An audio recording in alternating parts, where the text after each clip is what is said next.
Alors, comment ce pacte européen résonne-t-il au sud de la Méditerranée dans le cadre de la coopération, notamment en matière de gestion de la migration et plus particulièrement avec le Maroc, acteur clé dans la région? Je vous propose d'écouter la réponse de Zakaria Abou Dahab. Il est professeur de relations internationales à l'université Mohamed V de Rabat. Il était l'invité de la matinale. On regarde.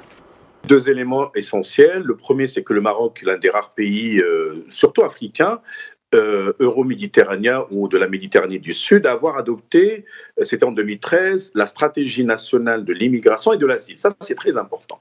Le Maroc était déjà proactif par rapport à ce qui allait venir par la suite. Deuxièmement, c'est un pays non seulement peut-être d'envoi, mais de transit et également d'accueil. Et donc, c'est un triple statut que détient le Maroc par rapport à cette question qui est fondamentale. Il est donc aussi exposé à des pressions migratoires qui sont considérables. Troisième élément aussi, il faut ajouter que le Maroc, à Marrakech, en décembre 2018, avait contribué à l'adoption du pacte international sur l'immigration dite régulière, ordonnée, etc., dans le cadre des Nations Unies.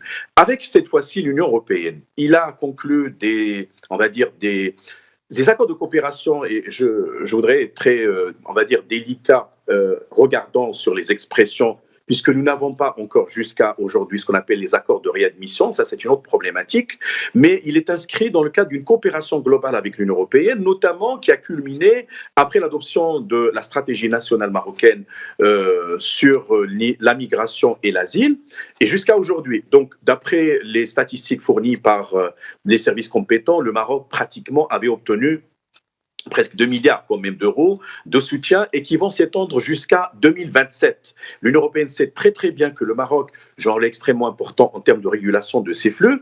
Et je dois quand même rappeler qu'en 2021, il y avait une sorte de crise migratoire, notamment avec l'Espagne. Et à cette époque, M. Borita, à l'époque, ministre marocain des Affaires étrangères, avait dit que le Maroc n'est pas le gendarme de l'Europe. Il n'est pas censé directement garder les frontières sud de l'Union européenne. Cela dit, il voulait dire par là qu'il faudrait changer d'approche en termes de traitement des pressions, des flux migratoires, et aller au-delà de l'approche sécuritaire, plutôt travailler sur une démarche plus d'intégration, de coopération, d'anticipation, etc. Donc, ce qui fait que le Maroc va suivre de près cette politique migratoire nouvelle, revue et corrigée, et d'asile au niveau de l'Union européenne. Je rappelle, c'est Omar, quand même, que le Maroc n'a pas, à ce jour, adopté la loi sur l'asile. Elle est très problématique, mais il joue un rôle très important en termes de coopération avec les agences, que ce soit européennes, que ce soit onusiennes, notamment le Haut Commissariat des Nations Unies pour les réfugiés, pour précisément s'inscrire dans, je dirais, une approche plus proactive, mais axée sur le respect des droits de l'homme. Moi, je crois que c'est extrêmement fondamental pour le Maroc de ce point de vue.